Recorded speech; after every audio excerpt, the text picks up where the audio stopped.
Hey everybody, welcome back. So here we are. We're just under a month until we have the rate announcement coming. What are they going to do next? So Josh has been digging into it a little bit.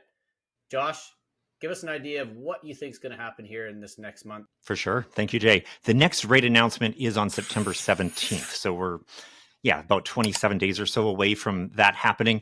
It happens to be the same day as the US Fed is going to have its same announcement. Last time we had a rate drop announced by the Bank of Canada was in March. So if we have one here in September, it'll have been basically 6 months in between. Since rates started dropping, we're down 2.25% from the high point. That's different than the US, that it's only down 1.25% from the high point. Now, in the media, we're hearing there's a very high chance that the US Fed is going to drop its rate by 0.25% on September 17th. The odds of that happening are about 85%, which is super high. However, here in Canada, the odds in the market, as far as betting is concerned, they're sitting at around 35% chance of the Bank of Canada having a rate drop on that day. Now, there's only 3 days left this year for the Bank of Canada to make their announcements, and there is still a good, strong case for there to be 2.25% rate drops before the end of the year. So we might see one in September. If not, probably the one in early October and maybe even early December is when we'll see the two rate drops of 0.25% each. Gotcha. So I guess what we're going to look forward here then to say is like, do we see two? Do we see one? How soon do we see it? And what's the likelihood of it in September versus late October? Exactly. And we know that the Bank of Canada adjusts the interest rates to try to keep inflation at its target, which is between 1.5% and 2.5%.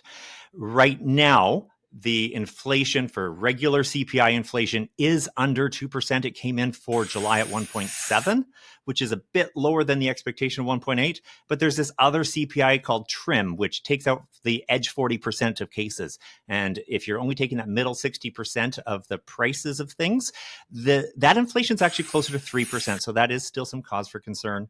But the headline number on CPI being lower and staying lower should give the Bank of Canada enough wiggle room that it can reasonably drop the rate without a big fear of it spiking the inflation. Okay. So going forward, we'll look to see what happens. We'll be back for sure before September 17th, but on the day of the rate announcement, we will certainly tell you what's going on. And for now, we'll just sit back and see what happens. We hope that you found this content valuable. If you did, like, subscribe, maybe even leave us a comment. Maybe you have an idea of what you'd like us to dig into and explore for you on a future video. But for now, I hope you have an amazing day. Look forward to catching up again soon. Thank you.